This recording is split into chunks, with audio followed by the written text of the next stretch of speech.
नमस्कार, मी Neha Joshi, health guide FYI stay healthy stay inform मध्ये तुमचं पुन्हा एकदा खूप खूप स्वागत. आपण ह्या आधीच्या एपिसोडमध्ये ओबेसिटी बद्दल डॉक्टर रोहिणी साठे यांच्याशी डिस्कस करत होतो. आपल्या या सिरीजमध्ये प्रत्येक एपिसोडमध्ये आपण वेगवेगळ्या आजारांबद्दल, तो आजार कशामुळे होतो, त्याचे सिम्पटम्स काय, होम रेमेडीज काय, डॉक्टरकडे कधी जायचं, याबद्दलची अत्यंत उपयुक्त आणि नेमकी माहिती जाणून घेतो पुण्याच्या सुप्रसिद्ध वैद्य डॉक्टर रोहिणी साठे यांच्याकडून. सो ओबेसिटी बद्दल आपण ह्याच्या आधीच्या एपिसोडमध्ये तो रोग कुणाला होतो, हा रोग आहे का मुळात, त्याचे सिम्पटम्स काय, आणि हा टाळण्यासाठी किंवा झाला तर आपण काय करू शकतो याबद्दल डॉक्टरांशी डिस्कस केलं. आणि आज आपण त्यांच्याकडून ह्याच्याबद्दल ओबेसिटी टाळण्यासाठी आणि वजन जर का वाढलंच तर ते कमी करण्यासाठीच्या टिप्स आणि लहान मुलांमधली ओबेसिटी याच्याबद्दल डिटेल डिस्कशन करण्यासाठी डॉक्टरांना भेटणार आहोत. सो पुन्हा एकदा भेटू पुण्याच्या सुप्रसिद्ध वैद्य डॉक्टर रोहिणी साठे यांना. नमस्कार डॉक्टर, नमस्कार. पुन्हा एकदा खूप खूप स्वागत. थँक्यू. आपल्या लास्ट एपिसोडमध्ये तुम्ही ओबेसिटीचा धोका कुणाला असतो, कशामुळे होते, त्याचे सिम्पटम्स काय, आणि तळलेले पदार्थ कमी खाणं किंवा तेल आहारातनं थोडं कमी करणं जर का वजन कमी करायचं असेल तर ह्या काही टिप्स पण दिल्या. अर्थातच प्रत्येक माणसाच्या सिच्युएशन प्रमाणे, म्हणजे त्याचं वजन एक्झॅक्टली नक्की किती वाढलंय, त्याची लाईफस्टाईल काय आहे, तो कुठल्या सिच्युएशन मध्ये राहतो आहे, याप्रमाणे त्याचे उपचार पद्धती आणि त्याच्या लाईफस्टाईल मधले चेंजेस तर नक्कीच वेगवेगळे असणार आहेत. पण एक जनरल मध्ये ओबेस माणसांसाठी किंवा वजन खूप वाढलं असेल तर ते कमी करण्यासाठी एक काही जनरल टिप्स असतील तर त्या प्लीज आता तुम्ही द्या, ज्याचा सगळ्यांनाच उपयोग होईल. बरोबर, आपण म्हटलं तसं की ओबेसिटी ही डिसऑर्डर आहे. मग त्या ऑर्डर मध्ये राहण्यासाठी जेव्हा आपल्याला प्रयत्न करायचे तेव्हा डेफिनेटली आपल्याला काहीतरी जे आता चालू आहे त्याच्यापेक्षा वेगळं करणं गरजेचं असतं. कारण आपल्याला काहीतरी वेगळं व्हायचंय. म्हणजे समजा मी एखाद्या गाडीत बसली आहे आणि ती मुंबईला चाललेली आहे गाडी, आणि मला मात्र जर पुण्याला जायचंय किंवा मला जर कोल्हापूरला जायचंय, तर मला त्या गाडीतून उतरून दुसऱ्या गाडीत बसायला आवश्यक आहे. तसंच आहे की मी समजा आता माझ्या सगळ्या आयुष्यामध्ये जे काही चालू आहे त्याच्यामुळे मी जर माझं वजन वाढणं आणि ते कंट्रोल न होणं अशा स्टेजकडे जात आहे, तर माझं जी गाडी धरली ती मला आधी बदलायला पाहिजे. म्हणजे काय की माझ्या ज्या ज्या चुका होत आहेत त्या सगळ्या मला रिव्हर्स करायला पाहिजेत, बदलायला पाहिजेत.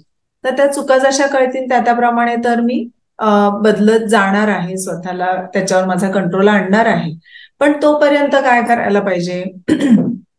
कारण काय होतं की अनेक कारण असतात. म्हणजे एखाद्याला भात बंद केला तरी वजन कमी होतं, एखाद्याला मैदा पूर्ण बंद केला की तो कंट्रोलमध्ये येतो, आणि एखाद्याचं हे सगळं करतो तरीही काहीतरी एखादं कारण त्याचं राहिलेलं असतं की जे अजून लक्षात येत नाही. मग तर काय करायचं? तर काही काही ह्या छोट्या गोष्टी आहेत की ह्या फॉलो केल्यामुळे कोणीही असू दे, कुठल्याही देशात राहणारा असू दे, काही खाणारा असू दे, तरी त्याचा हा कंट्रोल चांगल्या पद्धतीनं येऊ शकेल किंवा ऍक्च्युअल त्याचं कारण कळेल तेव्हा त्याला कंट्रोल करणं खूप सोपं जाईल किंवा तेव्हा त्याला रिझल्ट चांगले मिळतील.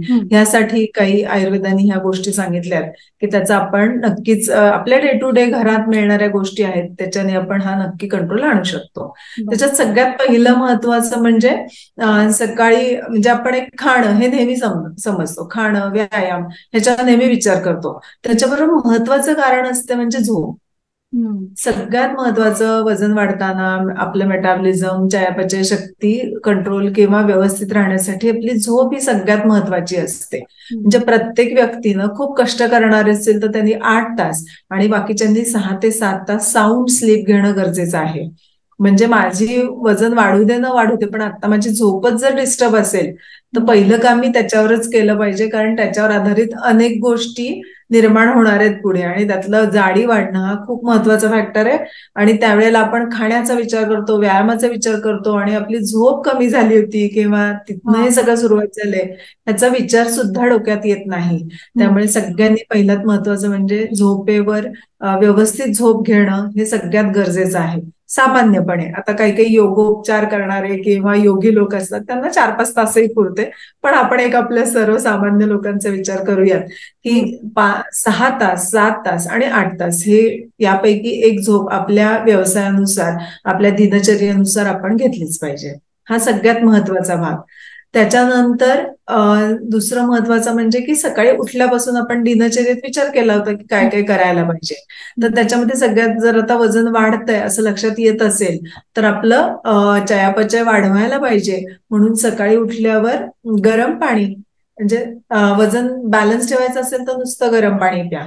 पण वजन कमी करायचं असेल तर तुम्ही लिंबू पाणी प्या, मध पाणी प्या किंवा आल्याचा रस घालून पाणी प्या. हे तिन्ही एकत्र करण्याची गरज नसते. मग तुम्हाला लक्षात आलेलं नाहीये काय करावं तर एक हफ्ता तुम्ही पूर्ण गरम पाणी लिंबू प्या, म्हणजे गरम पाण्यात लिंबू पिळून टाका. दुसऱ्या हप्त्यामध्ये गरम पाणी आणि मध हे प्या. तिसऱ्या हप्त्यामध्ये गरम पाण्यामध्ये आल्याचा रस घाला चमचाभर आणि ते प्या. आणि हे पिरियॉडिकली करत राहा, म्हणजे या हप्त्यात हे केलं, दुसऱ्या हप्त्यात असं कंटिन्युअस करत राहा. कारण ह्याच्यामध्ये ह्या ज्या टिप्स आहेत ह्या महिनाभर केला आणि फरक दिसला अशा होणाऱ्या नाहीयेत. तुम्ही सलग 2-3 महिने करा, डेफिनेटली कळेल की आपण खूप पॉझिटिव्ह एंडला आता निघालेलो आहोत. आपल्यात खूप सारे पॉझिटिव्ह बदल होत आहेत हे लक्षात यायला लागतं. पण त्याला कन्सिस्टन्सी ही सगळ्यात महत्वाची आहे. हे झालं सकाळच्या पाण्याचं झालं. मग त्याच्यानंतर आपण म्हणजे सकाळचं जे म्हणतो की त्याच्यामध्ये आता आपल्याला काय करायचंय, वजन कमी करायचंय. तर मग वजन कमी करायचंय म्हणजे मग आपल्याला पण शरीराचं न्यूट्रिशन तर व्हायला पाहिजे, कारण डे टू डे ऍक्टिव्हिटी आपल्या सगळ्या होणारच आहेत. मग काय की शरीराला भर पडायला नकोय पण रोजचं इंधन मिळायला हवं. म्हणून मग शक्यतो असं सांगितलं जातं की तेव्हा प्रोटीन, म्हणजे सकाळचं डाएट किंवा पहिलं जे मील आहे किंवा पहिला तुमचा इंटेक आहे तो प्रोटीनचा घ्या, की ज्याच्यामध्ये चांगले प्रोटीन्स भरपूर असेल. मग चांगले प्रोटीन्स कुठले, तर बदाम आहे, त्याच्यानंतर पनीर आहे, त्याच्यानंतर सोया किंवा आपली कडधान्य आहेत, थोडेसे मोड आलेली कडधान्य. मग तुमच्या पचनशक्तीनुसार तुम्ही ते उकडून कडधान्य घ्या, नाहीतर तुम्ही कच्चीच घ्या, सॅलड सारखी करून घ्या, काही पण. म्हणजे सकाळच्या वेळामध्ये नॉन व्हेजिटेरियन असतील तर त्यांनी अंड घ्या, असं काहीही तुम्ही घ्या. त्याच्यानंतर सॉलिड फूड तुम्हाला नको वाटत असेल सकाळच्या वेळात भुकेच्या नुसार तर तुम्ही आल्मंड मिल्क करून घ्या, ते सुद्धा अतिशय फायदेशीर आहे. मग त्याच्यानंतर जेवणाची वेळ आली. जेवणाच्या वेळेला जेवण सुरू करण्याच्या आधी जर तुम्ही गरम पाणी एक ग्लासभर प्यायला, ग्लासभर म्हणजे 200 ml, प्रत्येक जेवणाच्या आधी एक ग्लासभर गरम पाणी प्यायला, तरी सुद्धा तुमच्या शरीरातले फॅट डिझॉल्व्ह होणं किंवा ते पचायला सोपे होणं अशा प्रकारची क्रिया शरीरामध्ये होणार आहे. त्यामुळे प्रत्येक जेवणाच्या आधी ज्यांना वाटतंय की माझं वजन वाढतंय आणि मला कमी करायचंय तर डेफिनेटली एक ग्लास गरम पाणी जेवणाच्या आधी प्या. जेवणाबरोबर शक्यतो जेवणातले जे काही पातळ पदार्थ आहेत तेवढेच घ्या, पाणी पिऊ नका. जेवणाच्या नंतर तर 1.5 तास पाणी पिऊ नका. कितीही तहान लागली तर ती तहान तुमच्या ओबेसिटीची आहे हे लक्षात घ्यायचं आणि तेव्हा पाणी प्यायचं नाही. तहानेचा वेग हा आवरणं किंवा थांबवणं हे सुद्धा तुमचं वजन कमी करण्यासाठी उपयुक्त गोष्ट आहे. जनरली काय असतं की ज्यांचं वजन वाढण्याची टेंडन्सी आहे ना, त्यांना जेवणानंतर हमखास पाणी प्यावंसं वाटतं, हमखास गोड खावंसं वाटतं. तर ही व्याधीची मांग आहे, तुमची नाही, हे लक्षात ठेवायचं. आणि जेवणानंतर 1.5 तास कुठलंही पाणी, कुठलंही लिक्विड काहीही घ्यायचं नाही, कुठलंही गोड खायचं नाही. ही अतिशय महत्वाची गोष्ट आहे की त्याच्यानंतर डेफिनेटली तुमचं वजन वाढणं ही क्रिया थांबू शकते. आणि त्याच्यानंतर 1.5 तासानंतर वाटलं तर तुम्ही गरम पाणी सिप बाय सिप पित राहा, काही प्रॉब्लेम नाही. उन्हाळा वगैरे असेल तर मग साधं पाणी प्या, थंड पाणी पिऊ नका आणि फ्रीज मधले पदार्थ अजिबात खाऊ नका. जरी ते गरम केले तरी सुद्धा त्याच्यावर स्टॅग्नन्सी म्हणजे शरीरामध्ये जाऊन साठणं हा संस्कार झालेला असतो. त्याच्यामुळे फ्रीज मधले पदार्थ हे वजन वाढवायला अतिशय उपयुक्त असतात. त्यामुळे आपल्याला जर वाढवायचं नाही तर ते बंद करायचे. ह्या बेसिक टिप्स आहेत. ह्याच्यानंतर औषधाचा म्हणून जर विचार केला किंवा आहारातनं औषधाचा परिणाम असं जर साधायचं असेल तर संध्याकाळी कंपल्सरी, म्हणजे दुपारी समजा तुम्ही जिरं जस्ट थोडंसं कुटून एक गरम पाण्यात घालून ठेवा आणि संध्याकाळी ते जिऱ्याचं पाणी प्या जेवणाच्या आधी. तर ही अतिशय शरीरातले फॅट्स डिझॉल्व्ह होण्यासाठी महत्वाचा घटक होतो. आणि ह्याच्याबरोबरच आता गोड आवडतंय तर मग शुगर मधनं मिळणारा गोडपणा बंद करा आणि त्याच्याऐवजी खजूर, मनुका हे नॅचरल जे स्वीटनर्स आहेत त्यांचा उपयोग करा. जरी थोडंसं वजन वाढण्यामध्ये रिस्ट्रिक्शन्स आली, वजन कमी नाही झालं तरी सुद्धा तुमची हेल्थ चांगली होणार आहे आणि ओबेसिटीचे जे कॉम्प्लिकेशन्स आहेत ना त्याच्यापासून नक्की तुमचं संरक्षण होणार आहे. त्यामुळे गोड पदार्थ खायचे असतील तर हे. दुसरं म्हणजे गुळाचाही वापर करू शकता. नंतर आजकाल काय दूध आणि हे सगळे घटक आहेत ना खूप हॉर्मोन्स आणि ह्याच्यामुळे ट्रीटेड असतात. तर मागे आपण बघितलं की जनरली हॉर्मोनल इम्बॅलन्समुळे वजन वाढण्याची शक्यताही जास्त असते. म्हणून मग दुधाचे पदार्थ आणि दूध हे टाळा चक्क. गाईचं दूध चांगलं मिळालं, साय काढलेलं मिळालं तर ते जरूर वापरा. त्याच्यामध्ये पण हळद टाकून प्या, म्हणजे मग आणखीन त्यातले फॅट्स जे आहेत ते चांगल्या पद्धतीनं पचतील. त्यामुळे अगदीच एज जास्त असेल, 50च्या दरम्यान असेल आणि वजन वाढत असेल तर डेफिनेटली दूध प्या. पण मग दुधामध्ये हळद उकळून घ्या, त्याच्यानंतर दालचिनी किंवा तमालपत्र हे उकळून दुधाबरोबर प्या, दुधामध्ये सुंठ घालून प्या. ह्या गोष्टींचा उपयोग त्या एजमध्ये होईल. पण 20 ते 35-40 असेल तर तुम्ही दूध टाळा, दुधाचे पदार्थ पूर्ण बंद करा. हा सगळ्यात महत्वाचा आहे. आणि छान म्हणजे जे इंद्रालाही अलभ्य आहे असं म्हणजे ताक हे अतिशय उत्तम आहे. पण स्वस्थ माणसांनी सांगितलेलं आहे ना की भोजनांते पिबेत क्रम, हे वाक्य माहिती असतं पण ते कोणी तर स्वस्थ माणसाने. पण आता जर आपलं वजन वाढायला लागलंय तर मग तुम्ही ताकाचा डाएट घेऊ शकता. म्हणजे फक्त ताक भाकरी खाल्ली किंवा ताकात एखादी भाजी केली विदाऊट फोडणी आणि त्याच्याबरोबर भाकरी खाल्ली तर ही अगेन तुमच्या वजनाच्या कंट्रोलसाठी अतिशय चांगली काम करते. आता जसं आपण आहारातनं औषध असा जेव्हा विचार करतो तेव्हा हे शरीरातलं फॅट जे आहे ते ज्या गुणांचं आहे तर त्याच्या विरुद्ध गुणांचे जे घटक आहेत आपल्या आहारातले, म्हणजे मेथीचे दाणे आहेत, ओवा आहे, त्याच्यानंतर बाळ्यात शेपा आहे, नंतर शहाजिरं आहे, कडूजिरं आपण पुलावाला वापरतो, तर ह्याचे काही विशिष्ट प्रमाणामध्ये चूर्ण करून ठेवा आणि त्याचाही वापर करा. गरम पाण्याबरोबर घेणं वगैरे ह्यानी सुद्धा आपल्या शरीरातले फॅट मोबिलाइज होणं हे मुख्यतः आपल्याला अचीव करता येतं. आणि नक्की तुमचा वजनाचा कंट्रोल यायला लागतो आणि मग त्याच्यातनं पॉझिटिव्हिटी येत जाते. मग आपोआप आपण आणखीन पण आपल्यातले चेंजेस पुढे करत जातो. बरोबर. डॉक्टरांनी अतिशय सोप्या घरगुती ज्या गोष्टी अवेलेबल आहेत त्याच्यातून आपण सहजपणे करू शकतो अशा टिप्स सांगितल्या. आणि अर्थातच आपल्याला ओबेसिटी टाळायची असेल आणि त्याचा मनावरती आणि शरीरावरती होणारा परिणाम टाळायचा असेल तर हे सगळे उपचार आपल्याला नक्कीच करायला पाहिजेत आणि करणं अतिशय इझी आहे. सो थँक्स इतके सोपे आम्हाला उपाय सांगितल्याबद्दल. हे उपाय तर करायलाच पाहिजेत आणि अर्थातच तुम्ही सांगितल्याप्रमाणे कन्सिस्टंटली केले पाहिजेत तरच त्याचा परिणाम आपल्याला दिसून येणार आहे. पण तुम्ही बोलता बोलता ह्या ओबेसिटीच्या कॉम्प्लिकेशन्स बद्दल बोललात. तर जर का ओबेसिटीवरती वेळेवरती उपचार केले नाहीत आणि ही सिच्युएशन तशीच कंटिन्युअस राहिली ओबेसिटीची किंवा लठ्ठपणाची तर काय कॉम्प्लिकेशन्स येऊ शकतात ते पण जरा सांगा. अगदी खरंय. म्हणजे ओबेसिटीची जी काही कॉम्प्लिकेशन्स आहेत नाही खूप ती सिरियस कंडिशन अशा म्हणू शकतो किंवा इरिव्हर्सिबल होणारे चेंजेस म्हणू शकतो अशा टाईपचे आहेत. म्हणून ओबेसिटीचा विचार हा खूप महत्वाचा आणि लवकरच्या स्टेजमध्ये केला पाहिजे. कारण सर्टन स्टेज नंतर काय होतं ना की आपला मनाचाही कंट्रोल जातो आणि मग त्याच्यासाठी लागणारं जे धैर्य आहे ना की नाही मी हे करणारच, ही क्षमता आपली कमी होत जाते. त्यामुळे जस्ट थोडीशी सुरुवात झालीये तर मला लगेच आवरलं पाहिजे हे कळतं त्याच्यामध्ये. कारण त्याची कॉम्प्लिकेशन्स खूप सिव्हिअर आहे. त्याच्यामध्ये सगळ्यात महत्वाचं म्हणजे टाईप 2 डायबेटीस. आपण मागे विचार केलाय की डायबेटीस आणि ओबेसिटीचा काय, तर ओबेसिटीमुळे किंवा ओबेसिटीच्या ह्या डिसऑर्डर मध्ये डायबेटीस सुरुवात होणं ही एक घटना घडू शकते. अनेक आपले कार्डिओव्हास्क्युलर म्हणजे हार्टचे अनेक डिसीज त्याच्यामध्ये येऊ शकतात. हार्ट अटॅक येणं इथपर्यंत सुद्धा त्याची म्हणजे परिणाम होऊ शकतो. ह्याच्यानंतर अनेक मस्क्युलोस्केलेटल डिसीज म्हणजे मसल आणि बोन्स यांच्या ह्याच्यातनं असलेले अनेक ऑस्टिओआर्थरायटिस किंवा संधिवाताचे अनेक आजार त्याच्यामध्ये येऊ शकतात. आणि सगळ्यात वर्स्ट म्हणजे कॅन्सर सारखे काही डिसीज ह्या ओबेसिटीमुळे डेव्हलप होतात. तर त्यामुळे खूप ओबेसिटीवर व्यवस्थित शांतपणे विचार करून आणि मी करतेय त्याचा उपयोग होतोय की नाही ह्याच्याकडे सतत रिव्ह्यू घेणं. म्हणजे रोज वजनाच्या काट्यावर उभं राहणं हा त्याच्यावरचा उपायच नाहीये. माझ्यामध्ये काय बदल होत आहेत हे मी जाणून घेणं आणि ते पॉझिटिव्ह होत आहेत की नाही हे बघणं. तर मी काही न खाता काट्यावर उभे राहिले तर माझं 1 किलो वजन तसंही कमी होणार आहे. पण इज इट हेल्दी हा माझा मी विचार केला पाहिजे हम्म.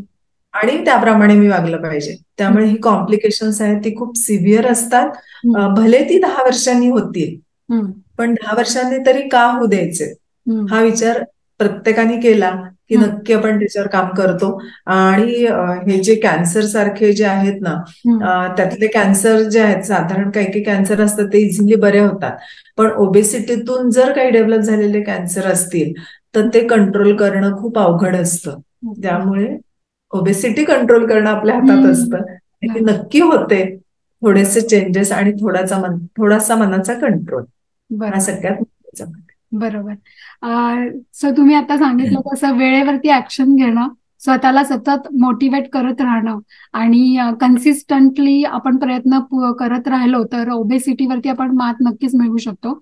आता ह्याच्यामध्ये लाईफस्टाईलचे चेंजेस म्हणजे आहाराबद्दल आपण बोललो, तसंच व्यायाम, चालणं तुम्ही मेन्शन केलंच की सगळ्यांसाठी एकदमच परफेक्ट तो व्यायाम आहे. पण ओबेसिटी म्हणजे ऑलरेडीच वजन वाढलेलं आहे, त्याच्यामध्ये किती चालायला पाहिजे किंवा अजून कुठल्या दुसऱ्या प्रकारचा व्यायाम आपण करू शकतो का, की ज्याच्याने आपल्याला ओबेसिटी कमी व्हायला मदत होईल?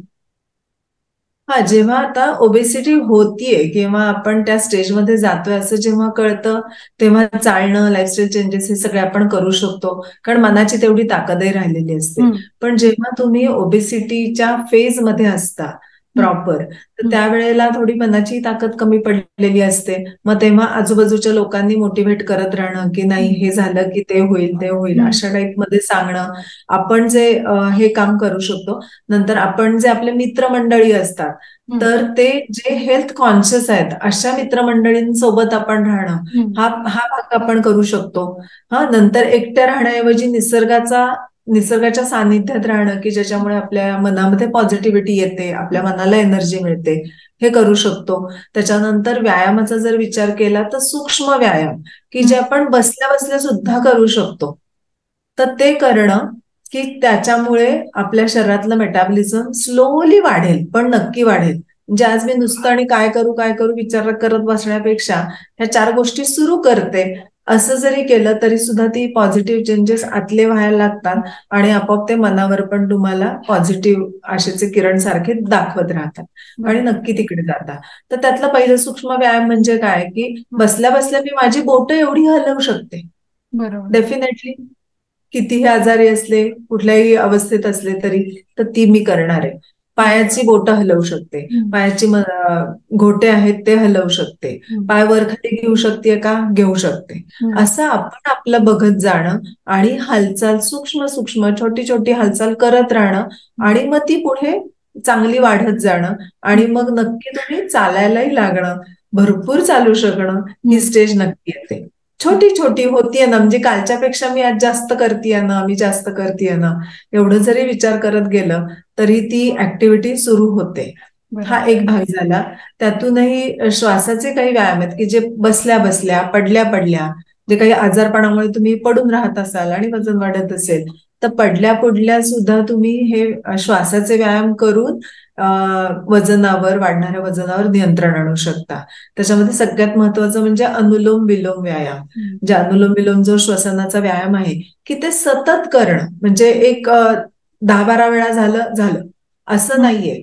5 मिनिटं, 7 मिनिटं, मग माझ्याकडे आज खूप वेळ आहे ना मग 10 मिनिटं, बरं. 10 मिनिटं एखाद्या गोष्टीमध्ये राहणं, हे शास्त्राने आता सायन्सने प्रूव्ह केलंय की त्याच्यामध्ये ते तुम्ही होऊन जाता आणि ते झालं की मग तुम्हाला मी वेगळं काही करतेय, मला करायला पाहिजे हम्म. असं काही नव्हतं. ते आपोआप तुमच्याकडून घडतं आणि आपोआप घडलं की डेफिनेटली तुम्ही पॉझिटिव्ह एंडला जाता.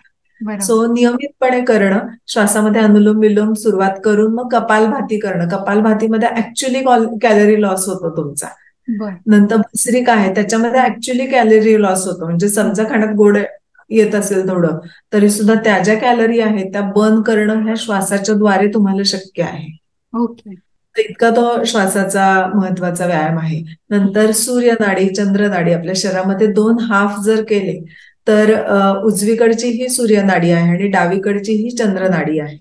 त्यामुळे समजा जेवणाच्या आधी तुम्ही उजवी नाकपुडी बंद करून डाव्या नाकपुडीनं 21 वेळा श्वास घेणं सोडणं जर केलं तर बरं. खातानाचा कंट्रोल येणं, की आता दिसला गोड पदार्थ तरी नाही खाणं, हा कंट्रोल तुमच्या मनातनं येईल. हो. आणि जेवण झाल्यावर जर डावी नाकपुडी बंद करून उजव्या नाकपुडीने श्वास घेणं सोडणं केलं, तर शरीरात जे काही घेतलेलं आहे ते पचवण्याची क्षमता किंवा पूर्ण पचन करण्याची क्षमता शरीरामध्ये आपोआप येईल. म्हणजे हाही एक श्वासाचा प्रकार खूप मदत करतो. ओके. कारण कंट्रोल हा जो भाग आहे किंवा कन्सिस्टन्सीसाठी मनाचं ताकद ही ह्या श्वासाच्या व्यायामातून खूप छान येते. बरोबर. सो कंट्रोल, मोटिवेशन आणि कन्सिस्टन्सी आणि तुम्ही सांगितलेले सगळे उपाय केले तर नक्कीच ओबेसिटीवरती आपण मात मिळवू शकतो. जर तुम्हाला तुमच्या पर्टिक्युलर ओबेसिटीच्या केससाठी डॉक्टरांना भेटायचं असेल तर डॉक्टरांचा नंबर स्क्रीनवरती येतोय. तुम्ही त्यांना कॉन्टॅक्ट करून तुमच्या पर्सनल कन्सल्टेशनसाठी नक्की भेटू शकता. सध्या वेट लॉस सर्जरी ही खूप फेमस होताना दिसतेय, कारण की मला वाटतं लोकांना असं वाटतं एक सर्जरी केली की आपलं वजन त्याच्याने लगेच कमी होईल. तर याच्यात कितपत तथ्य आहे, प्लस ही सर्जरी करणं म्हणजे आपल्यासाठी आरोग्यासाठी कितपत म्हणजे ओके आहे, कारण की त्याच्याने काही दुष्परिणाम पण होऊ शकतात का? काय आहे की जेव्हा ओबेसिटी अनकंट्रोल्ड असते आणि त्याच्यामध्ये रिस्क म्हणजे आता पुढचे डिसीज होण्याची शक्यता, जसं आपण म्हटलं ना, हार्टचे डिसीज, डायबेटीज, कॅन्सरच्या काही गोष्टी अशी होण्याची शक्यता जर एखाद्याच्यामध्ये निर्माण झाली तर डॉक्टर सजेस्ट करतात की तुम्ही सर्जरी करून घ्या. त्या सर्जरीमध्ये सगळ्यात महत्वाचं असतं म्हणजे तुम्हाला मनाने जर कंट्रोल आहाराचं करता येत नाहीये तर मग त्याच्यामध्ये तुमचा स्टमकचा साईजच कमी केला जातो आणि तुमच्या शरीराची कपॅसिटी म्हणजे अन्न घेण्याची तुमची क्षमताच कमी केली जाते आणि त्यामुळे वजनाचा कंट्रोल येणं हा भाग होतो. पण असं आहे की शेवटी ते निसर्ग आहे, परत ती वाढण्याची शक्यता त्याच्यामध्ये असते आणि परत वजन वाढण्याची शक्यता असते. त्यामुळे शेवटी इथे लक्षात घ्यायचं की ठीक आहे, सुरुवात करताना तुम्ही सर्जरी केली तरी पुढे तुमचे कंट्रोल, तुमची कन्सिस्टन्सी हीच काम करणार आहे. तर मग ठीक आहे, सुरुवातीला कंट्रोल होत नसेल तेव्हा ही सर्जरी, पण पुढे हा तुमचा सगळा भाग महत्वाचा येतो की तो तुम्ही स्वतःच करावा लागतो.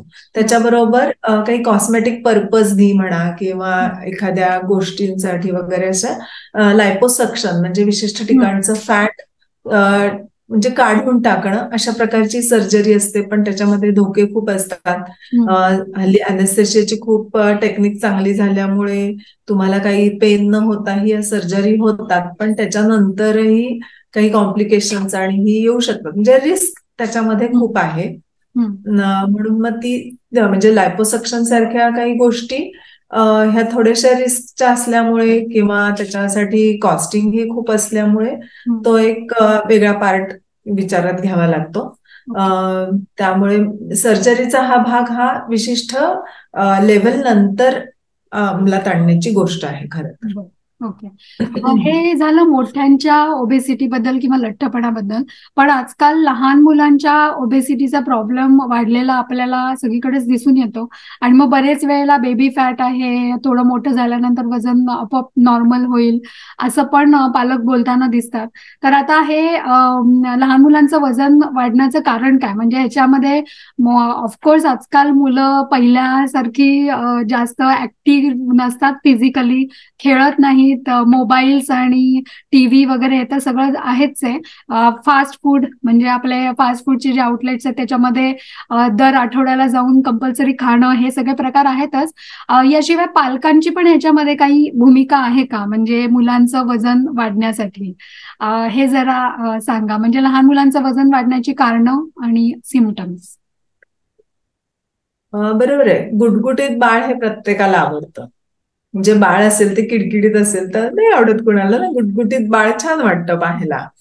मग ते गुटगुटीत बाळ हे हेल्दी गुटगुटीत आहे की नाही, का त्याच्यामध्ये नुसतंच ओबेसिटीचं प्रमाण आहे, हे त्याच्या आईच्या प्रेग्नन्सीमध्ये तिने काय आहार विहार घेतलाय, ती कशी राहिलीये, ती किती नियमित राहिली हे डिपेंड करतं. जर तिने हेल्दी फूड खाल्लेलं असेल, जे काही डॉक्टरांनी सांगितले त्या नियमाने व्यवस्थित व्यायाम, आहाराचं नियंत्रण हे केलं असेल तर होणारं बाळ गुटगुटीत होतं, पण ते हेल्दी होतं.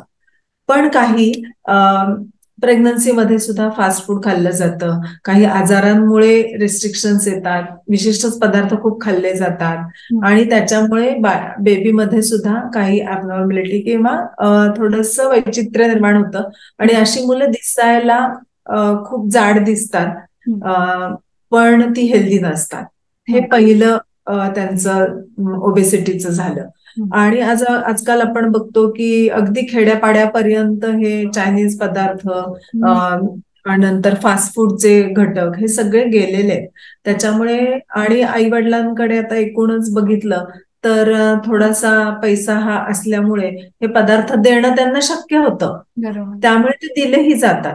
आणि काही पालकांच्या बाबतीमध्ये थोडं जबाबदारी न घेणं किंवा गैरजबाबदार असणं, ह्याच्यामुळे ठीक आहे, मुलं आपल्या मागे कटकट करण्यापेक्षा खा तुम्ही जाऊन, असं म्हणून खायला घालणार आहे. अशा गोष्टींमुळे आणि मुलांना हे सगळंच एक्सपोजर खूप आहे, त्याच्यामुळे हे खाण्यात एकूण म्हणजे काय की न्यूट्रिशन वाईज योग्य पदार्थ न खाल्ल्यामुळे हल्ली मुलांमध्ये ओबेसिटीचं प्रमाण नक्कीच वाढतंय.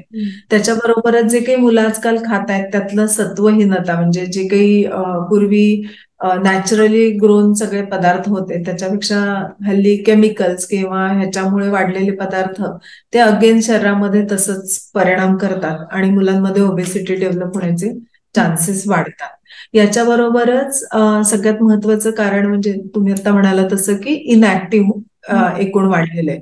पूर्वी काहीच इक्विपमेंट्स नव्हती, त्यामुळे मुलांना मित्रांबरोबर एकत्र खेळणं, बाहेर जागाही भरपूर असायची, तिथे जाऊन खेळणं हा एकच पर्याय होता एंटरटेनचा.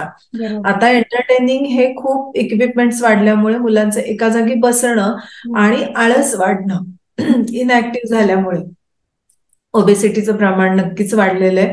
आणि ते इतक्या छोट्या वयात वाढल्यामुळे जेव्हा हॉर्मोनल चेंजेस होतात, म्हणजे 10-12 वयामध्ये, 15 वयापर्यंत, 16 वयापर्यंत हॉर्मोन्स जे वाढतात तेव्हा हे ओबेसिटीचं प्रमाण एखाद्या व्याधीत किंवा आजारात रूपांतरित होणं हे खूप प्रमाण वाढलेलं आहे. त्यामुळे मुलांचं 5, 6, 7, 8 या वयातच जर त्या अचानक वजन वाढत असेल तर डेफिनेटली डॉक्टरांना कन्सल्ट करून त्याचं नक्की कारण काय आहे आणि त्याचे उपाय काय आहेत, त्याच्यावर कसं नियंत्रण आणलं पाहिजे याच्या बाबतीत आई वडिलांनी जागरूक असणं अतिशय आवश्यक आहे.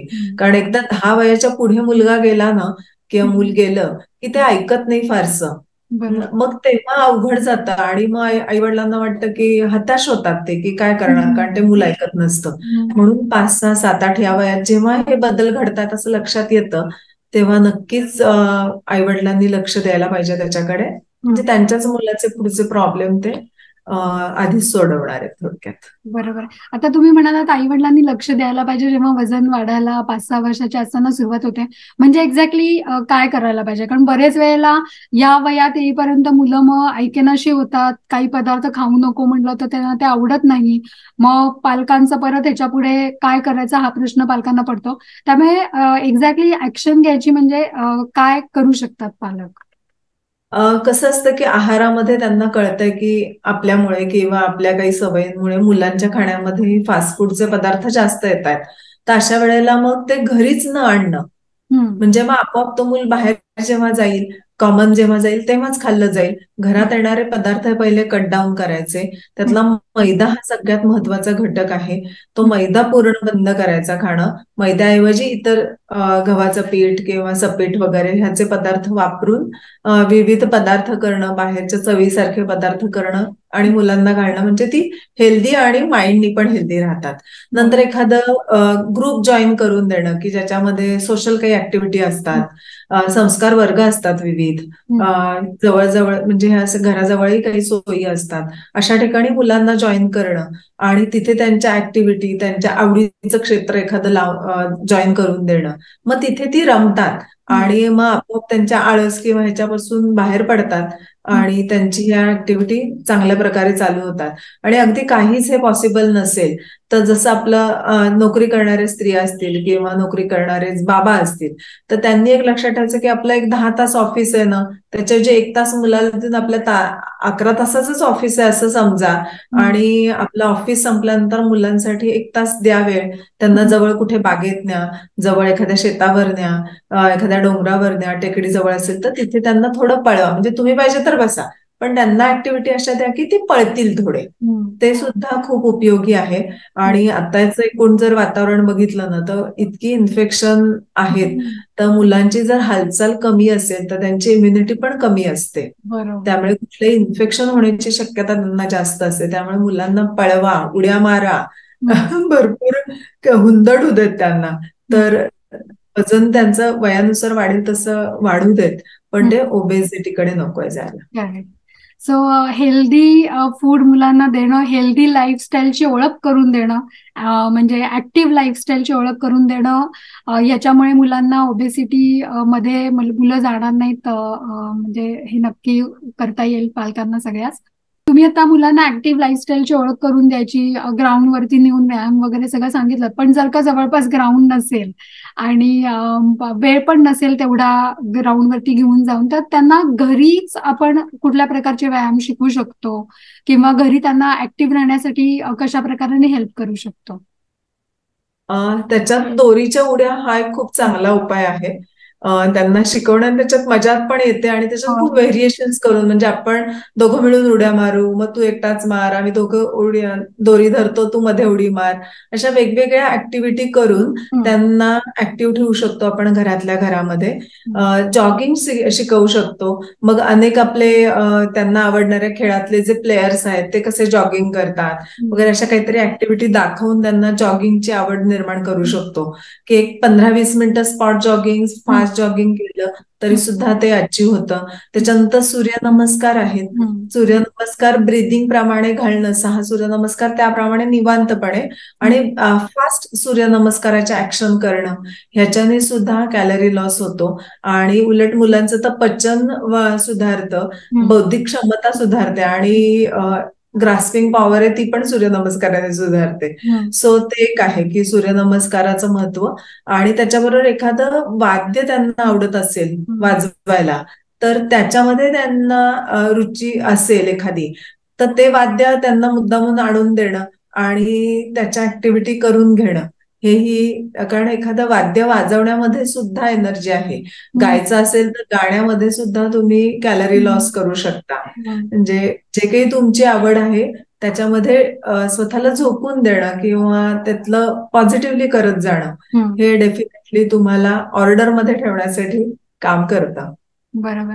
सो मुलांना व्यायामाची आणि हॉबीजची ओळख करून देणं, याच्यामध्ये त्यांच्या कॅलरीज पण बर्न होतील, त्यांना आनंद सुद्धा होईल आणि आनंदाने ते ह्या सगळ्या ऍक्टिव्हिटीज नक्की करतील आणि इन टर्न त्यांना ओबेसिटी तर दूर करायला मदत होईलच आणि याशिवाय त्यांचा बौद्धिक क्षमता वाढण्यासाठी सुद्धा याचा खूप चांगला उपयोग होईल. सो डॉक्टर, आज पण तुम्ही आम्हाला ओबेसिटी आणि एस्पेशली लहान मुलांच्या ओबेसिटी बद्दल आणि ओबेसिटी दूर करण्यासाठी घरगुती सोप्या सोप्या टिप्स सांगितल्या, इतकी उपयुक्त आणि महत्वाची माहिती दिली, त्याबद्दल पुन्हा एकदा तुमचं धन्यवाद. थँक्यू तुमचा वेळ दिल्याबद्दल. थँक्स. थँक्यू. सो डॉक्टरांनी सांगितलेल्या अगदी सोप्या सोप्या टिप्स फॉलो करून आपण आपलं वजन नियंत्रणात नक्कीच ठेवू शकतो. मुळात ओबेसिटीकडे न जाण्यासाठी दिनचर्या आणि ऋतुचर्या आपण फॉलो केलं तर आपण एक निरोगी लाईफस्टाईल, आटोक्यात वजन नक्की ठेवू शकतो. तुम्ही आमचे हे एपिसोड्स बघितले नसतील तर जरूर बघा. दिनचर्या आणि ऋतुचर्या, एक आयडियल लाईफस्टाईल आपण कशी फॉलो करू शकतो आणि स्वतःला निरोगी आयुष्यभर कसं ठेवू शकतो, हे त्या एपिसोड्समध्ये डॉक्टर खूप छान प्रकाराने एक्सप्लेन केलेलं आहे. सो आज इथंच थांबूया. वाढलेल्या वजनाची काळजी करू नका, काळजी घ्या. डॉक्टरांनी सांगितल्याप्रमाणे ऍक्शन, मोटिवेशन आणि कन्सिस्टन्सी, ह्या 3 रूल्सला फॉलो करून तुमच्या मुलांमध्येही जर का ओबेसिटी वाढली असेल तर त्यांना ह्या रूल्स फॉलो करण्यात मदत करून त्यांची ओबेसिटी तुम्ही नक्कीच दूर करू शकता. सो आज इथेच थांबू. चॅनलला अजून सबस्क्राईब केलं नसेल तर जरूर करा आणि तुमच्या मित्रमंडळींबरोबर पण हे आमचे एपिसोड शेअर करा, कारण ह्या माहितीचा अगदी सगळ्यांनाच नक्कीच उपयोग होईल. So thanks. Please like, share and subscribe to this channel. Thank you.